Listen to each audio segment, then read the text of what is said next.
Hello students, आज हम पढ़ने वाले हैं 8th क्लास की फर्स्ट प्रश्नावली जिसका नाम है परिमेय संख्या। और ये हमारी आरबीसी बोर्ड के अंदर 3 मार्क्स का चैप्टर रहने वाला है, जिससे एक तो आएगा एमसीक्यू और एक आएगा 2 मार्क्स का क्वेश्चन। जो फर्स्ट एमसीक्यू आएगा पेपर का वो हमारी पहली प्रश्नावली से रहने वाला है, और जो 9वें नंबर का सवाल आएगा 9th नंबर का क्वेश्चन वो भी इसी प्रश्नावली से रहने वाला है। तो इस प्रश्नावली में आज हम वो सारी चीजें क्लियर कर देंगे जो पेपर में एग्जामिनर पूछेगा। इसके बाद कुछ आने वाला नहीं है, और यदि आपको यकीन नहीं है तो आप हमारी पीछे की वीडियो भी देख सकते हो और फिर पेपर को मिला भी सकते हो। चलो आज हम स्टार्ट करने वाले हैं हमारी पहली प्रश्नावली। हमारी पहली प्रश्नावली का नाम क्या है? परिमेय संख्या। परिमेय संख्या। हमारी पहले प्रश्नावली का नाम क्या है? परिमेय संख्या, जिसे इंग्लिश में क्या कहते हैं? Rational number. तो पहले तो हमें ये समझना पड़ेगा परिमेय संख्या होती क्या है, उसके बाद में हम आगे की बात करने वाले हैं। तो देखो परिमेय संख्या क्या होती है? ऐसी संख्या, ऐसी संख्या जिसे हम P/Q, ऐसी संख्या जिसे हम P/Q के रूप में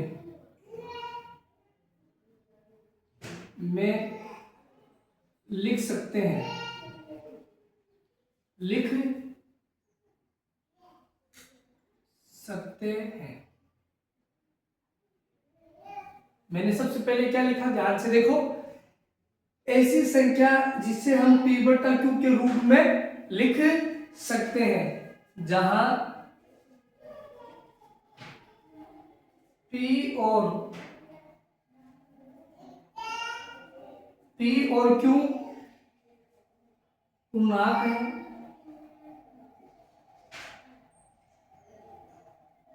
पूर्णांक है। और एक बात और याद रखना है आपको,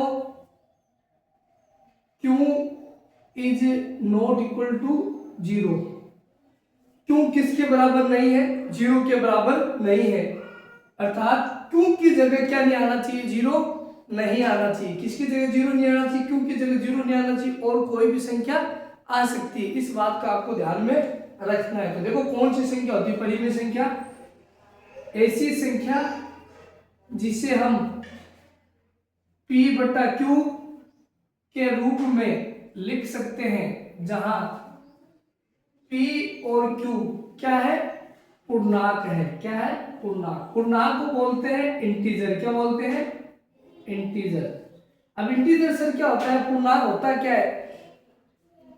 प्लस की और माइनस की, यानी धनात्मक और ऋणात्मक, पॉजिटिव और नेगेटिव, यानी प्लस और माइनस की जो क्या होती है? संख्या होती है। क्या होती है? संख्या। उससे हम क्या कहते हैं? पूर्णांक कहते हैं। Q is not equal to 0। Q की जगह क्या नहीं आना चाहिए? 0 नहीं आना चाहिए। जैसे एग्जांपल लेते हैं। क्या लेते हैं? एग्जांपल। जैसे हम क्या लेंगे? एग्जांपल। जैसे मैंने बोला 0, तो मेरा आपसे क्वेश्चन है 0 परिमेय संख्या है या नहीं है? 0 परिमेय संख्या है। सर कैसे? अभी तो आपने बोला 0 नहीं आना चाहिए। ध्यान से देखो, इसके नीचे कुछ नहीं है तो क्या रख लो? 1। तो ये हो गया P का मान और ये हो गया Q का मान। हो गया ना P/Q। तो 0 कौन सी संख्या है? 0 एक परिमेय संख्या है। कौन सी संख्या है? 0 एक कौन सी संख्या है? परिमेय संख्या है। ऐसे नहीं आना चाहिए, जैसे कोई भी नंबर ले लिया 2/0, तो ये परिमेय संख्या नहीं है, क्योंकि Q की जगह क्या आ गया? 0। और Q की जगह क्या नहीं आना चाहिए? 0 नहीं आना चाहिए। इस बात का आपको क्या रखना है? ध्यान रखना है। ऊपर भले 0 आ जाए, नीचे 0 नहीं आना चाहिए। ऊपर अंश में 0 आ जाए, हर में 0 नहीं आना चाहिए। इस बात का आपको ध्यान रखना है। तो 0 आपसे बोले कौन सी संख्या है? 0 एक परिमेय संख्या है। कौन सी संख्या है? परिमेय संख्या। तो परिमेय संख्या कौन सी संख्या होती है? जिससे हम P/Q के रूप में लिख सकते हैं। अब जैसे सर ये कौन सी संख्या है? जैसे मैंने लिखा 2/4, लिख लिया। तो ये कौन सी संख्या है? परिमेय संख्या, क्योंकि किस रूप में लिखी हुई है? P बटा Q के रूप में लिखी हुई है। किस रूप में लिखी हुई? P बटा Q के रूप में लिखी हुई है। अब यहां से एक उल्टा क्वेश्चन पूछेगा कि अपरिमेय संख्या किसे कहते हैं? आपको याद रखना है, अपरिमेय ऐसी संख्या होती है जिसे हम P बटा Q के रूप में नहीं लिख सकते। जैसे अब अपरिमेय की बात कर लेते हैं, अपरिमेय किसे कहते हैं ना। अभी तो सिर्फ ओनली फॉर किस पे बात चल रही है? परिभाषा में। यहाँ से क्वेश्चन बनता है, ठीक है ना, तो ध्यान दे लेना। अपरिमेय, अपरिमेय किसे कहते हैं? ऐसी संख्या जिससे हम P बटा Q के रूप में नहीं लिख सकते, के रूप में नहीं लिख सकते, नहीं लिख सकते। तो अपरिमेय संख्या किसे कहते हैं? जिसे हम P बटा Q के रूप में नहीं लिख सकते, ठीक है ना। इस बात को जैसे एग्जांपल के लिए मान लेते हैं, कौन सी संख्या, इसको याद रखना है आपको। जैसे √2, √3, √5, √6। इसके अंदर हम ये भी रख सकते हैं पाई। पाई भी एक क्या है? अपरिमेय संख्या। इस बात का खास तौर पे ध्यान रख लेना। पाई ये क्या है? पाई। और ये पाई कौन सी संख्या है? अपरिमेय संख्या है। पाई कौन सी संख्या है? अपरिमेय संख्या। तो सर पाई का मान कितना होता है? पाई का मान होता है 22/7। 22/7 जो ये पाई का मान होता है, ये कौन सी संख्या है? ये है परिमेय संख्या। ये कौन सी संख्या है? परिमेय संख्या। इसका आपको क्या रखना है? ध्यान रखना है, ये याद रखना।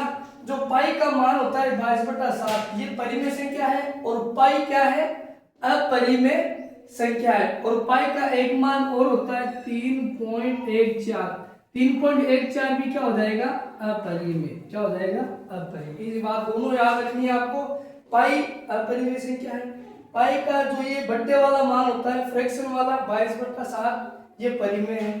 3.14 ये अपरिमेय है। तो याद रखना, ऐसी संख्या जिसे हम P बटा Q के रूप में नहीं लिख सकते, उससे हम क्या करते हैं? अपरिमेय। जैसे √2, √3, √5, √6 और पाई। पाई भी क्या है? अपरिमेय संख्या है।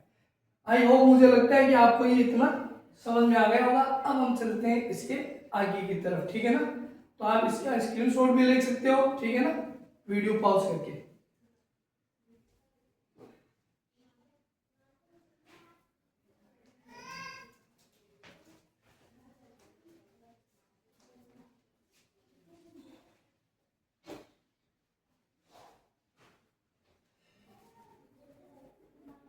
तो ये तो हमारी बात हुई ओनली फॉर परिमेय और अपरिमेय के ऊपर। अब बात करते हैं चैप्टर से क्या क्या आने वाला है, ठीक है ना। अब देखो यहां से चैप्टर से एक क्वेश्चन क्या बनेगा? गुणधर्म का। किसका बनेगा? गुणधर्म। गुणधर्म का एक सवाल में अभी भी कह रहा हूं, बोर्ड में 100% आने वाला है। और ये हमने वीडियो भी बना के रखी, आप उसके अंदर देख लेना। एक सवाल 100% गुणधर्म से आएगा। गुणधर्म को इंग्लिश में क्या बोलते हैं? प्रॉपर्टीज। क्या बोलते हैं? प्रॉपर्टीज। क्या बोलते हैं? प्रॉपर्टीज। गुणधर्म का एक नाम और हो सकता है नियम। क्या हो सकता है? नियम। ये दोनों बातें आपको याद रखनी है। अब हमारे पास कौन कौन से नियम है, देखो उन नियम को भी हमें अभी समझना होगा। देखो फर्स्ट नियम लेते हैं, हमारे पास कौन सा? एक तो हमारे पास नियम है क्रम विनिमयता। क्रम विनिमयता।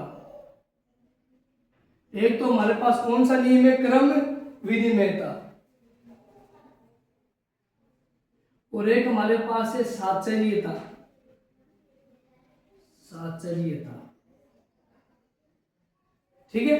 इस नियम से भी अभी सवाल आते हैं, दोनों से तो ध्यान देना है, ठीक है ना। और एक है हमारे पास वितरकता। वितरकता, ठीक है। और कुछ नियम और है हमारे पास, जैसे गुणात्मक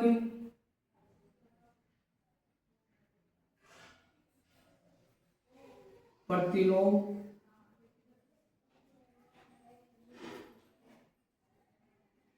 और भी नियम है हमारे पास, जैसे गुणात्मक तत्समक, गुणात्मक तत्समक। और भी हमारे पास नियम है, जैसे योज्य प्रतिलोम,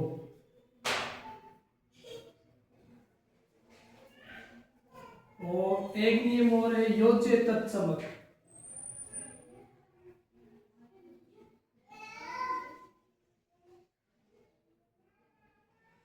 ये मैंने जितने भी नियम लिखे हैं ना, गुणधर्म लिखे हैं, प्रॉपर्टीज, इनके बाहर एक भी सवाल नहीं जाने वाला है।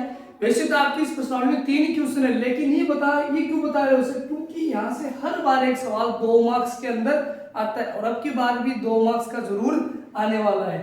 तो हमारा फर्स्ट नियम क्या है? क्रम विनिमयता। हमारा फर्स्ट नियम क्या है? क्रम विनिमयता। सेकंड क्या है? साचर्यता। और थर्ड पे क्या है? वितरकता। और अगला कौन सा है? गुणात्मक प्रतिलोम। उसके आगे क्या है? गुणात्मक तत्समक। उसके बाद में योज्य प्रतिलोम। उसके बाद अगला कौन सा है? योज्य तत्समक। ये इतने यदि आपने ध्यान से देख ली तो इसके बाद एक भी सवाल नहीं जाने वाला। अब बारी बारी इन नियम को हमें समझना है, उसके बाद में आगे कंटिन्यू करेंगे। देखो, सबसे पहले फर्स्ट नियम लेते हैं। फर्स्ट नियम हमारे पास क्या है? क्रम विनिमयता। क्रम विनिमयता क्या होता है? क्रम विनिमयता, सारे बच्चे ध्यान से देखें। क्रम विनिमयता क्या होता है? ये देखो, 2 चीज पर लागू होता है। पहले तो ये देखो, काम कहाँ पर आता है। ये यहाँ से भी क्वेश्चन बनता है। 2 चीज पर ये लागू होता है। कितनी चीज पर लागू होता है? 2 चीज पर। एक तो ये लागू होता है आपके योग पर, किस पर लागू होता है? योग पर। और एक ये लागू होता है किस पर? गुणा पर। इन दोनों चीजों पर ये क्या होता है? लागू होता है। दोनों चीजों में ये काम में आता है। ये एक बात याद रखना है कि क्रम विनिमयता किस में प्रयोग में आता है? एक तो योग में और एक गुणा में। इन दोनों में ये काम में आता है। इस बात का आपको क्या रखना है? ध्यान रखना है। एक तो ये योग में काम में आता है और एक गुणा में। इन दोनों में ये क्या होता है? लागू होता है। अब चलिए, काम में कहाँ नहीं आता? ये एक तो घटाऊ और भाग, घटाऊ और भाग, इन दोनों में ये काम में नहीं आता है। इन दोनों में ये लागू नहीं होता, लागू नहीं होता। ये आपको याद रखना है। यहां से 1 मार्क्स का क्वेश्चन बन सकता है। तो सारे बच्चे इस बात का क्या रखेंगे? ध्यान रखेंगे। क्रम विनिमयता योग और गुणा में क्या होता है? लागू होता है। घटाऊ और भाग में लागू नहीं होता है। घटाऊ और भाग में इसका कोई प्रयोग नहीं होता है। ओनली फॉर ये लागू होता है, घटाऊ और भाग में लागू नहीं होता है। योग और गुणा में ये लागू होता है। अभी क्रम विनिमयता होता है क्या है? वो ध्यान से देखना है आपको। क्रम विनिमयता होता है क्या है? वो आपको ध्यान से देखना है। इसमें क्या होता है? जैसे मैंने बोला ए के अंदर बी जोड़ दो, या फिर बी के अंदर क्या जोड़ दो? ए। बात एक ही है। जैसे एग्जांपल के तौर पर हम समझते हैं, यहाँ पर आपके ज्यादा समझ में आएगा। जैसे 3 में 2 जोड़ेंगे क्या आएगा? 5। या फिर 2 में 3 जोड़ दो, तो यहाँ पर कितना आने वाला है और यहाँ पर भी कितना आने वाला है? देखो, 3 में 2 जोड़ेंगे कितना आएगा? 5 आएगा। 2 में 3 जोड़ेंगे क्या आएगा? 5। यानी ऐसा नियम जिसके अंदर सिर्फ और सिर्फ क्या चेंज होगा? जिसके अंदर क्या चेंज होगा? ओनली फॉर क्रम चेंज होगा। क्या चेंज होगा? क्रम। यानी ओनली फॉर जगह बदलेगी। क्या बदलेगी? जगह। जगह क्या होगी? बदलेगी। जगह बदलेगी। क्या बदलेगी? जगह। जैसे मैं बोलूं आपको कि 8 के अंदर 3 जोड़ो, या फिर 3 के अंदर 8 जोड़ो, यहाँ पर भी कितना आएगा? 11। और यहाँ पर भी कितना आएगा? 11। तो इसे हम क्या बोलेंगे? क्रम विनिमयता। यानी ऐसा नियम जिसके अंदर ओनली फॉर जगह चेंज होगी। क्या चेंज होगी? जगह। क्या चेंज होने वाली है? जगह चेंज होगी। जैसे 3 में 2 जोड़ो कितना आएगा? 5। या फिर 2 में 3 जोड़ो कितना आएगा? 5। तो उससे हम कौन सा नियम बोलेंगे? क्रम विनिमयता। क्या बोलेंगे? क्रम विनिमयता। और इसकी प्रैक्टिस भी करवाएंगे, हम क्वेश्चन भी करवाएंगे जो बोर्ड में आने वाला। उसके बाहर एक भी क्वेश्चन नहीं जाने वाला है। एक सिंगल क्यू से मिल नहीं जाएगा। आप खुद बोलोगे कि सर पेपर आपने बनाया गया, हम नहीं बनाते पेपर, लेकिन हमने जो बताया वो पेपर में 100% आने वाला है। तो कर्म विनिमयता मुझे लगता है आपके समझ में आ गया होगा। फिर भी कोई डाउट रहे तो आप कमेंट बॉक्स में हमसे पूछ लेना, आपका डाउट है वो क्लियर करवाया जाएगा। तो कर्म विनिमयता यानी जिसके अंदर जगह बदलती है, क्या बदलती जगह, ये लागू कहाँ पे होता है, योग और गुणा में, घटाओ और भाग में लागू नहीं होता है। जैसे ए के अंदर बी जोड़ो या बी के अंदर ए जोड़ो, यानी मेरे कहने का मतलब है खाना खड़े होके खाओ या बैठ के खाओ, जाएगा कहाँ पर, पेट के अंदर ही जाएगा। चाकू के ऊपर तरबूज गिरो या तरबूज पे चाकू कटेगा, कौन, तरबूज ही कटेगा। तो 3 में 2 जोड़ेंगे 5, या 2 में 3 जोड़ेंगे 5, तो जगह चेंज हो रही है। देखो पहले 3 आगे था, अब 3 कहाँ पे आ गया, पीछे, 2 पीछे था, अब कहाँ पे आ गया, आगे। जगह बदलने से क्या उत्तर बदला गया, नहीं बदला, तो इसे हम क्या बोलेंगे, कर्म विनिमयता। यहाँ पर भी देख लो। चलो ठीक है, अब आगे बढ़ते हैं साचर्यता के ऊपर। किसके ऊपर बढ़ते हैं, साचर्यता के ऊपर बढ़ते हैं। ठीक है, ये लो, ये नियम भी आपके समझ में आ गया। अब आगे चलते हैं, ठीक है ना।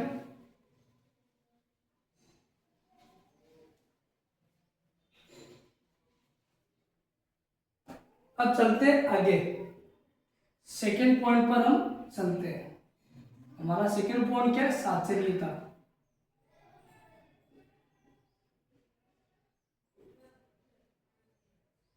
साचर्यता, एक बात और याद रख लो, अभी एक बात और याद रख लो, ये कर्म विनिमयता कितनी संख्या पर लागू होगा, 2 संख्या पर। 2 संख्या पर क्या होगा, लागू होने वाला है। कितनी संख्या पर लागू होगा, 2 संख्या पर। कितनी संख्या पर लागू होगा, 2 संख्या पर लागू होगा। और ये कितनी संख्या पर लागू होगा, साचर्यता, ये 3 संख्या पर लागू होगा। 3 संख्या पर लागू होगा। 3 संख्या पर क्या होगा, लागू। कर्म विनिमयता 2 संख्या पर लागू होगा और साचर्यता 3 संख्या पर लागू होगा, या प्रयोग में आएगा या फिर काम में आएगा। अब साचर्यता देख लेते हैं। साचर्यता के ऊपर भी 2 मोटी बात करेंगे। Number 1, number 2। एक तो ये भी गुणा में और योग में, या फिर योग और गुणा बोलो, इन दोनों में ही क्या आएगा, लागू होगा। इन दोनों में लागू होगा। इस बात को आपको दिमाग में रखना है। साचर्यता ओनली फॉर गुणा और योग में ही क्या होगा, लागू होगा। घटाओ और भाग, घटाओ और भाग में ये लागू नहीं होगा, लागू नहीं होगा। इस बात का आपको क्या रखना है, ध्यान रखना है। तो साचर्यता पहली बात तो 3 संख्या पर लागू होता है, कर्म विनिमयता 2 संख्या पर लागू होता है, साचर्यता गुणा और योग में ही काम में आएगा, घटाओ और भाग में काम में नहीं आएगा। ये दोनों में कॉमन बातें थी, कर्म विनिमयता और साचर्यता योग और गुणा में काम में आता है, घटाओ और भाग में इसका कोई काम नहीं है। इस बात को आपको ध्यान रखना है। और ये 3 संख्या पर लागू होता है, जैसे कैसे, जैसे मैंने बोला a गुणा b गुणा c, या फिर मैं बोल दूं कि b गुणा c गुणा a, बस ये नियम है साचर्यता का। किसका नियम है, साचर्य। या तो 3 संख्या गुणा में आएगी या 3 संख्या योग में आने वाली है। बस इस बात का आपको खास तौर पे क्या रखना है, ध्यान रखना है। कैसे, जैसे मैंने बोला 3 गुणा 2 गुणा 1, और यहाँ पर वही वाली बात लिख लेते हैं कि 2 गुणा 1 गुणा 3, ये लो आगे पीछे लिखना है और कोई फर्क नहीं पड़ेगा। आप देखो 3 को 2 को गुणा करेंगे 6, 6 को 1 से गुणा करेंगे क्या आएगा, 6। यहाँ पर देखो 2 एकम 2, 2 को 3 से गुणा करेंगे 6, कोई फर्क पड़ा क्या, नहीं पड़ा सर, फर्क कोई फर्क नहीं पड़ेगा। यानी साचर्य से 3 संख्या पर लागू होता है, या तो गुणा में या फिर योग में। जैसे इन तीनों को मैंने गुणा किया, अच्छा है, इन तीनों को गुणा किया, अच्छा है। सर डाउट हमारा ये रहता है कि इसको ऐसे गुणा करें या ऐसे। आप चाहे तो ऐसे गुणा कर लो पीछे से, आप चाहे तो इसको आगे से गुणा कर लो, आंसर पे कोई फर्क नहीं पड़ेगा। इस बात का आपको ध्यान रखना। ये कौन सा नियम था, साचर्यता का नियम था। आप चाहे तो यहाँ पे ब्रैकेट भी यूज कर सकते हो, वो आपकी चॉइस रहेगी। ये लोग यहाँ पर यूज कर लो ब्रैकेट, कोई फर्क नहीं पड़ेगा। ठीक है ना। ये कौन सा नियम था? 7 से नियम था, एकदम इजी है। एक बार इसको स्क्रीनशॉट लेके कॉपी में आपको लिखना है, ठीक है। यहाँ से आपका काम बन जाएगा। अब आगे चलते हैं।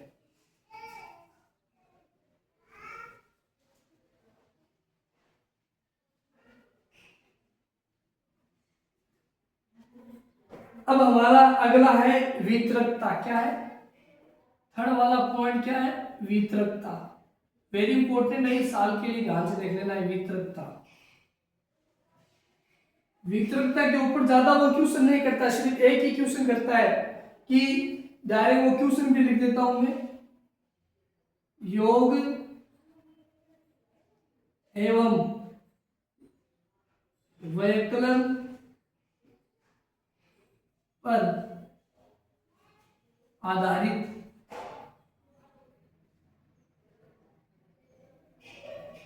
योग एवं व्यवकलन पर आधारित वितरकता का गुणधर्म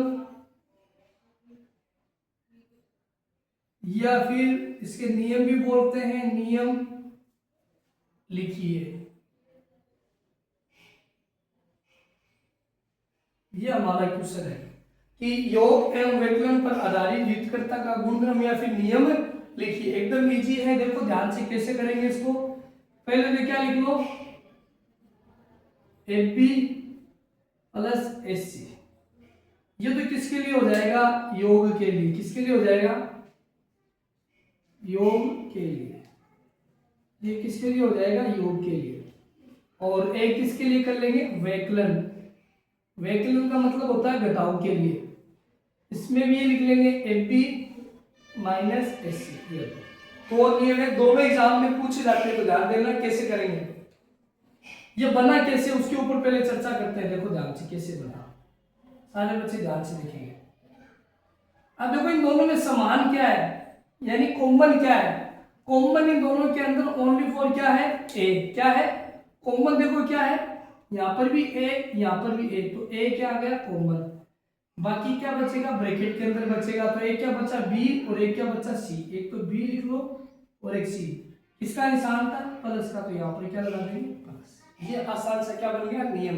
इसकी पहचान क्या है? इसके अंदर ओनली फॉर एक ही अक्षर समान मिलेगा, एक ही संख्या कॉमन मिलेगी। जैसे ए को बी से गुणा किया मैंने, तो क्या आएगा? एबी। क्या आएगा? एबी। प्लस का प्लस। इसी ए को सी से गुणा करेंगे तो क्या आएगा? एससी। क्या आएगा? एससी। तो हमारे पास क्या आ गया? AB plus SC. इस बात का आपको ध्यान रखना है। इतना सा करते हैं आपको 2 मार्क्स मिल जाएंगे। अब इसके नियम की बात करते हैं। इसके नियम में क्या आएगा? ए तो ले लो कॉमन, ए आ गया कॉमन। देखो यहाँ पर भी ए और यहाँ पर भी ए आ गया कॉमन, ब्रैकेट का ब्रैकेट। यहाँ पर अंदर क्या बचेगा? बी और सी, और किसका निशान है? माइनस का, तो यहाँ पर हम क्या लगा देंगे? माइनस। ये दो, ये हो गया व्यवकलन का नियम। कैसे बना सर? ये कैसे बना? देखो ए को बी से गुणा किया, क्या है? ए बी, माइनस का माइनस। ए को सी से गुणा किया, क्या है? ए सी। तो ये बात आपको याद रखनी है, और इसका क्वेश्चन ही बनेगा बोर्ड के अंदर, योग एवं व्यवकलन पर आधारित वितरकता का गुणधर्म या फिर नियम लिखिए। ये आपको स्क्रीनशॉट लेना है, उसको आसानी इस तरीके से देखना है। अब आगे और बात करने वाले, ठीक है ना। अब और बात हम अभी करेंगे, ठीक है। चलो देखते हैं आगे।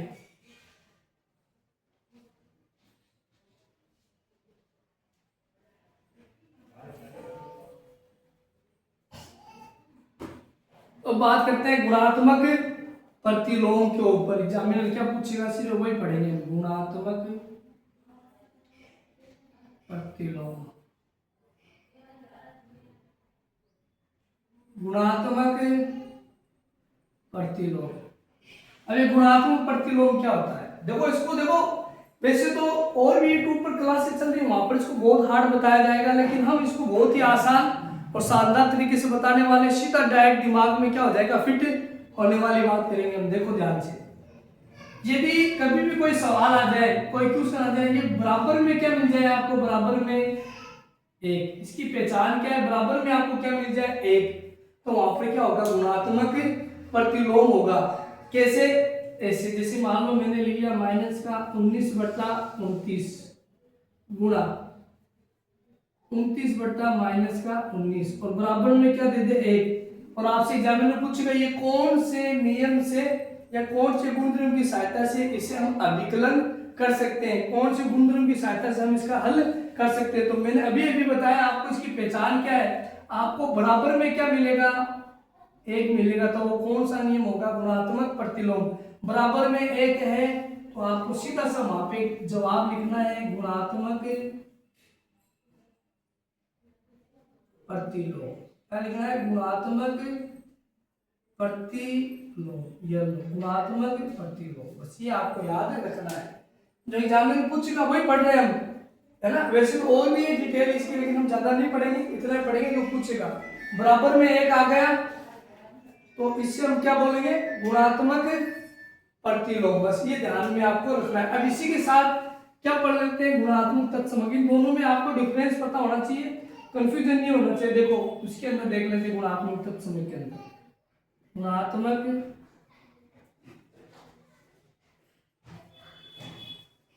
तत्समक। अब देख लेते हैं गुणात्मक तत्समक क्या होता है। अभी मैंने क्या बोला? यदि बराबर में 1 आ जाए तब होगा गुणात्मक प्रतिलोम। और अब मैं क्या बोलूं? यदि गुणा के अंदर क्या दिखे आपको? 1। किसके अंदर? गुणा के अंदर।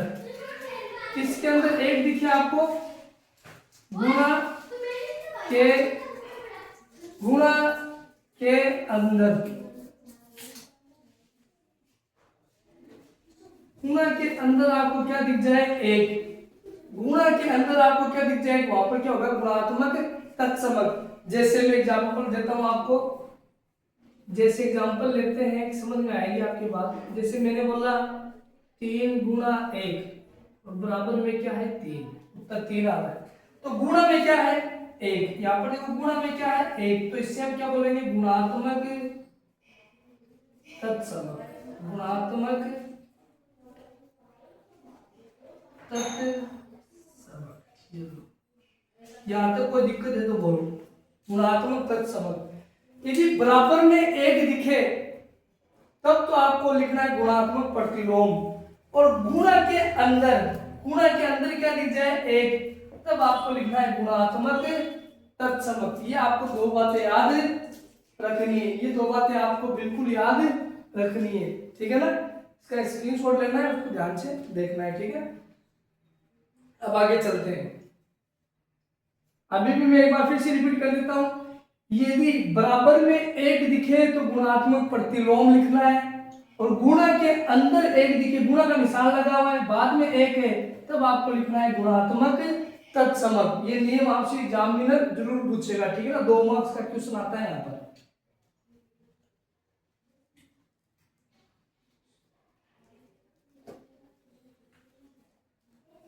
अब आगे बात करते हैं, ठीक है ना। अब हमारी बात होगी योज्य प्रतिलोम के ऊपर। योज्य प्रतिलोम। पहले तो इन दोनों वर्ड को समझ लेते हैं ना। गुणात्मक का मतलब गुणा होता है और प्रतिलोम का मतलब उल्टा होता है। तो यहाँ पर समझ लेते हैं। इसके अंदर देखो 2 नाम आए। एक तो आया योज्य। पहले तो योज्य समझेंगे। योज्य का मतलब होता है जोड़ना। क्या होता है? जोड़ना। योज्य का मतलब जोड़ना होता है। और प्रतिलोम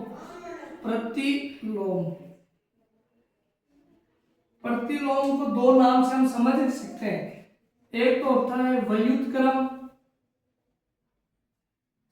या भी इसी भाषा में बोले तो उल्टा। किसी चीज का क्या करना? उल्टा करना। वो क्या कहलाता है? प्रतिलोम। ये दोनों शब्द आपको दिमाग में रखने हैं। अब मेरी बात ध्यान से सुनो। योज्य और प्रतिलोम क्या होता है?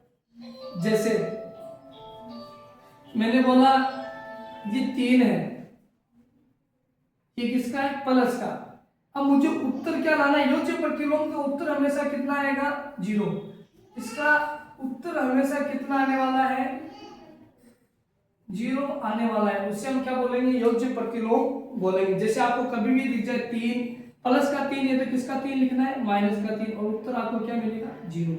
यदि बराबर में जीरो मिल जाए तो कौन सा नियम हो जाएगा, योज्य प्रतिलोम। यदि बराबर में जीरो मिल जाए तो कौन सा नियम हो जाएगा, योज्य प्रतिलोम। जैसे एक को ले लेते हैं -4, -4 है तो यहाँ पे किसका लिख देंगे, +4, उल्टा लिखना है, ऐसा भी आ सकता है। और बराबर में जीरो मिल जाए तो कौन सा नियम हो जाएगा, योज्य प्रतिलोम। क्या हो जाएगा, योज्य प्रतिलोम। क्या हो जाएगा, योज्य प्रतिलोम। यहां तक कोई दिक्कत आपके नहीं होना चाहिए, ठीक है ना।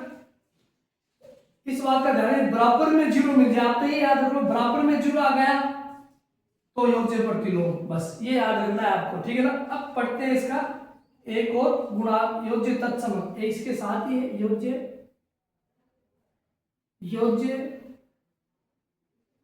तत्समक, योज्य तत्समक और देख लेते हैं साथ में, फिर 3 क्वेश्चन करते हैं, हमारी प्रश्नावली कंप्लीट हो जाएगी। योज्य तत्समक, जैसे मैंने बोला 3 + 0 तो कितना आया, 3। मैंने बोला -3 + 0 उत्तर कितना है, -3। अब ध्यान से सुनो दोनों बातें, कंफ्यूजन नहीं आना है आपके, है ना। यदि बराबर में जीरो तो योज्य प्रतिलोम, और प्लस का निशान लगाकर फिर आपको क्या दिख जाए, जीरो। प्लस का निशान लगाकर सवाल के अंदर फिर आपको क्या दिख जाए, जीरो। देखो यहाँ पर इसमें तो बराबर में जीरो है और यहाँ पर इसमें जोड़ने पर जीरो है। कभी भी ऐसे आ जाए जोड़ने पर जीरो तो वहां पर क्या होगा, योज्य तत्समक। क्या होगा, योज्य तत्समक। इस बात को आपको ध्यान में रखना है। ये क्वेश्चन आया था अभी 8th क्लास की बोर्ड एग्जाम में, तो ध्यान देना, ये नियम से आएगा ये क्वेश्चन। यदि प्लस में जीरो आ जाए योज्य तत्समक, बराबर में जीरो आ जाए योज्य प्रतिलोम, और बराबर में 1 आ जाए गुणात्मक प्रतिलोम, और गुणा के अंदर 1 आ जाए गुणात्मक तत्समक। इन दोनों बातों को आपको ध्यान में रखना है, इस बात को आपको दिमाग में रखना है, ठीक है। अब ये तो हमारे गुणधर्म क्या हो गए, समाप्त। अब हम पढ़ेंगे चैप्टर के 3 क्वेश्चन है, वो करते हैं हमारी प्रश्नावली जड़ से खत्म।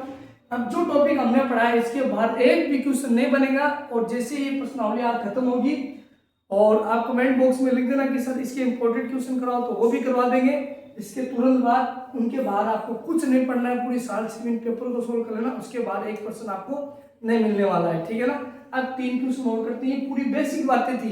वैसे तो इसके अंदर 3 ही सवाल है, लेकिन ये नहीं है, लेकिन ये हमें पढ़ना पड़ेगा, तभी ये चैप्टर हमारे क्लियर होगा, क्योंकि यहाँ से एक क्वेश्चन हर बार पूछ रहा है एग्जामिनर, ठीक है ना।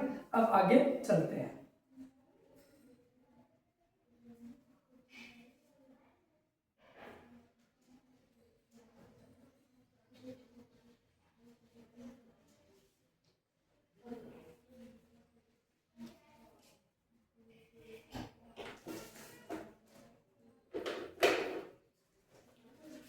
अब आगे चलते हैं हम।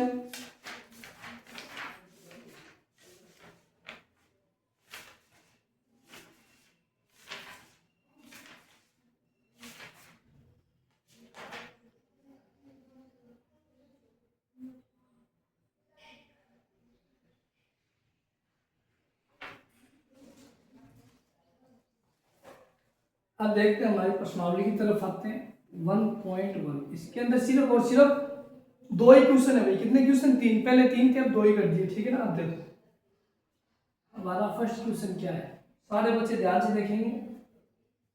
निम्नलिखित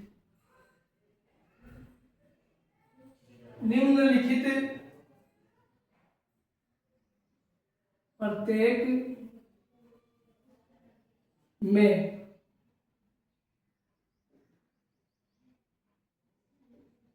गुणन के अंतर्गत उपयोग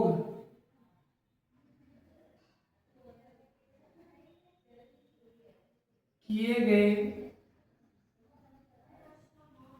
निम्नलिखित प्रत्येक में गुणन के अंतर्गत उपयोग किए गए गुणधर्म, या फिर इसको हम गुण भी बोल सकते हैं, नियम भी बोल सकते हैं, गुण का नाम लिखिए, का नाम लिखिए। सारे बच्चे ध्यान से देखेंगे, ठीक है ना। कोई डाउट हो तो पूछ लेना मेरे से। हमारा फर्स्ट क्वेश्चन क्या है, निम्नलिखित प्रत्येक में गुणन के अंतर्गत उपयोग किए गए गुणधर्म का नाम लिखिए।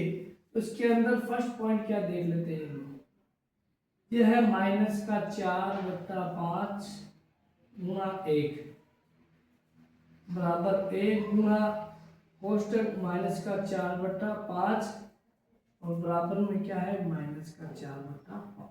चलो एक तो ये हो गया, और सेकंड क्या है ये है, देखते हैं -13/17 ठीक है गुणा -2/7 बराबर का बराबर -2/7 गुणा -13/17। ये लो सेकेंड हो गया। अब इसका थर्ड वाला देखते हैं। थर्ड वाला क्या है, -19/29 गुणा 29/-19 बराबर में क्या है, ये सवाल है। ठीक है, अब सेकंड सवाल और लिख लेते हैं, साथ में बता देंगे आपको। ठीक है, ये लो सेकंड क्वेश्चन हमारा क्या है, बताइए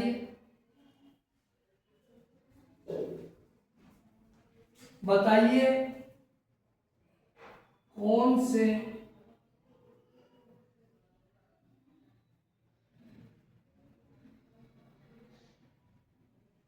गुणधर्म की सहायता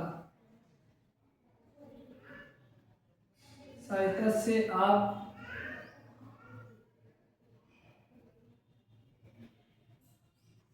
एक बट्टा 3 गुणा 4/3 को 1/3 गुणा लिख लेते हैं कोष्टक का कोष्टक 1/3 गुणा 6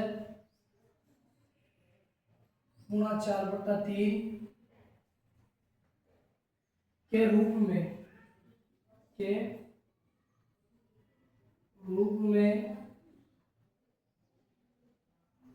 अभिकलन करते हैं।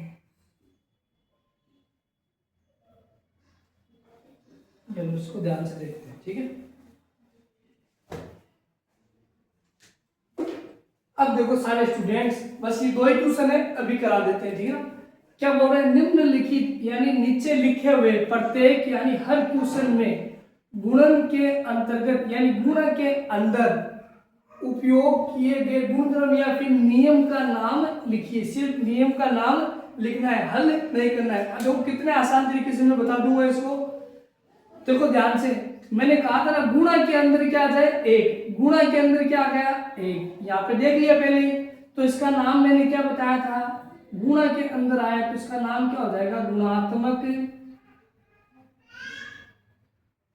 तत्समक। क्या हो जाएगा, तत्समक। ये लो क्लास के अंदर इसलिए बता रहा था मैं ये चीजें, यदि गुणा के अंदर 1 आ गया तो क्या हो जाएगा, गुणात्मक तत्समक। ये याद रखना है। सर यहाँ पर तो बराबर में 1 है, ये बराबर में 1 नहीं, ये इतना इतना एक सवाल है और ये इतना इतना दूसरा सवाल है। ये ध्यान रखना, ये एक पॉइंट है, ये बी पॉइंट है। तो यदि गुणा में 1 दिख जाए तो गुणात्मक तत्समक। ये लो, ये नियम हो गया। फिर देखते हैं सेकेंड वाला। देखो यहाँ पर 13/17 ये मैंने क्या मान लिया इसको ए पॉइंट, माइनस का 2/7 ये क्या हो गया बी। ठीक है, अब यहाँ पर देखो ये बी पॉइंट यानी 2/7 अभी कहाँ पर है, पीछे। अब कहाँ पे आ गया, आगे है तो बी, और यहाँ पर ये क्या था ए। तो मैंने कहा था ना कभी भी जब दो संख्या या तो आगे गुणा होगी या पीछे गुणा होगी या फिर जोड़ में आगे पीछे हो, जैसे एग्जांपल लिया था हमने 3 में 2 जोड़ा, 2 में 3, तो वही वाली बात है। ये देखो सिर्फ क्रम चेंज हो रहा है, यहाँ पर 13/17 आगे है और यहाँ पर पीछे, यहाँ पर माइनस का 2/7 आगे है और यहाँ पर पीछे। तो कौन सा नियम होगा, क्रम विनिमयता, क्रम विनिमयता। सिर्फ और सिर्फ क्रम चेंज हो रहा है। ठीक है ना, ये बात आपको याद रखना है। जैसे ए को बी से गुणा किया, फिर बी को ए से गुणा किया, तो यहाँ पर क्या आएगा ए बी, और यहाँ पर भी क्या आएगा ए बी। तो कोई फर्क पड़ा क्या, कोई फर्क नहीं पड़ा। ओनली फॉर क्या हुआ, सिर्फ क्रम चेंज हुआ है। क्या हुआ, क्रम चेंज। ये नहीं लिखना है आपको, लिखना सिर्फ इतना ही है, कर्म विनिमयता, क्या लिखा है, कर्म विनिमयता, बस ये समझाने के लिए था। अब देखो सेकेंड वाला, थर्ड वाला इसका। अब सर इसमें ज्यादा दिमाग लगाने की जरूरत नहीं, इसमें देखो बराबर में क्या आ गया, एक, किसमें एक आया बराबर में, तो यहाँ पे सीधा सीधा लिख लो गुणात्मक प्रतिलोम, क्या लिख दो, गुणात्मक प्रतिलोम, क्या लिख दो, गुणात्मक प्रतिलोम, ये लो आपका आंसर हो गया। अब देखो ये सेकंड वाला देख लेते हैं ना, सेकंड क्वेश्चन, बताइए कौन से गुणधर्म की सहायता से आप 1/3 गुणा ब्रैकेट 6 गुणा 4/3 को 1/3 गुणा 6 गुणा 4/3 को के रूप में अभिकलन कर सकते हैं। मैंने कहा था कर्म विनिमयता दो संख्या में लागू होगा, ये इतनी इतनी एक संख्या हो गई, ये इतनी क्या हो गई, दो। अभी देखो इसके अंदर कितनी संख्या है देख लेते हैं, अभी देख लेते हैं, ठीक है ना, ध्यान से देखो।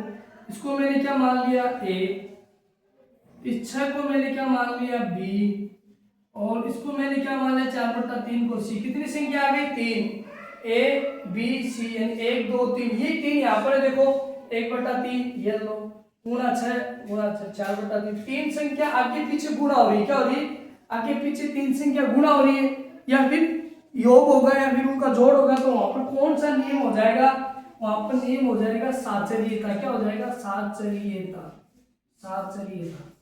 ये लो, इसी के साथ हमारी प्रश्नावली 1.1 क्या हो गई कंप्लीट। किसी बच्चे को डाउट हो तो वो कमेंट बॉक्स में पूछ सकता है। अब जो कुछ पढ़ा है इसके बाद एग्जाम में कुछ आने वाला नहीं है। अब इसका कल या फिर आप जब बोलोगे तब हम इसका इंपॉर्टेंट क्वेश्चन का पेपर भी लेके आ जाएंगे, उसके बाद कुछ आने वाला नहीं है। तो सारे बच्चे जुड़े रहिए, बने रहिए, और हमारी इस क्लास को यदि आपको पसंद आ रही है तो लाइक कीजिए, कमेंट बॉक्स में अच्छे अच्छे कमेंट करिए, और शेयर करना ना भूले, और बेल आइकन भी दबाएं, ठीक है।